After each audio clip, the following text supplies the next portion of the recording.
Out নয়, ছক্কা Julian উডের ক্লাসে বদলে যাচ্ছেন টাইগাররা। সিলেটের সেন্টার উইকেট জুড়ে গর্জে উঠছে ব্যাট, চারিদিকে ছক্কার ধ্বনি, আর সেই দৃশ্যের নেপথ্যে রয়েছেন বিশ্বখ্যাত power hitting coach Julian Wood. Tiger ব্যাটারদের নিয়ে তার এই অনুশীলন সেশন যেন এক অন্যরকম ক্লাসরুম, যেখানে পাঠ্যসূচি একটাই, আউট নয় ছক্কা।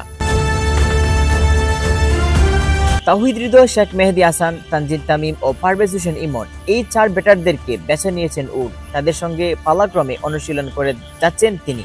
প্রতিটি শটে থাকছে শক্তি, ছন্দ আর নিখুঁত টাইমিং এর চাপ। উডের নির্দেশ স্পষ্ট, যদি বল ব্যাটের ঠিকঠাক লাগে তাহলে সেটা গ্যালারিতেই যাবে। এই ক্লাসে ভুল করলে কোনো মার নেই, কিন্তু সেই ভুলটা বুঝে দিচ্ছেন কোচের মাধ্যমে। ভালো শট মানেই ছক্কা, আর একটু এদিক ওদিক হলেই সেটা ধরছেন বাউন্ডারির পাশে অপেক্ষা থাকা ফিল্ডার। এমনটাই ছিল আজকের অনুশীলনের চিত্র। জুলিয়ান উডের এমন আগ্রাসী হিটিং ফোকাস টাইগারদের ব্যাটিংয়ে এক নতুন যুগের ইঙ্গিত দিচ্ছে।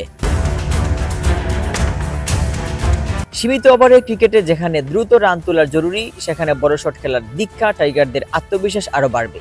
এই অনুশীলনের মূল উদ্দেশ্য পরিষ্কার, টি-20 ওয়ানডে ক্রিকেটে ছক্কার হার বাড়ানো, ম্যাচ ঘুরিয়ে দেওয়ার মতো শট খেলার সাহস তৈরি করা। কোচ উডো নাসুরবান্দা তিনি বলেই দিয়েছেন, ছাড়বো না, বড় শট খেলানো শিখিয়ে ছাড়বো। Mahmud Yahya, CS news.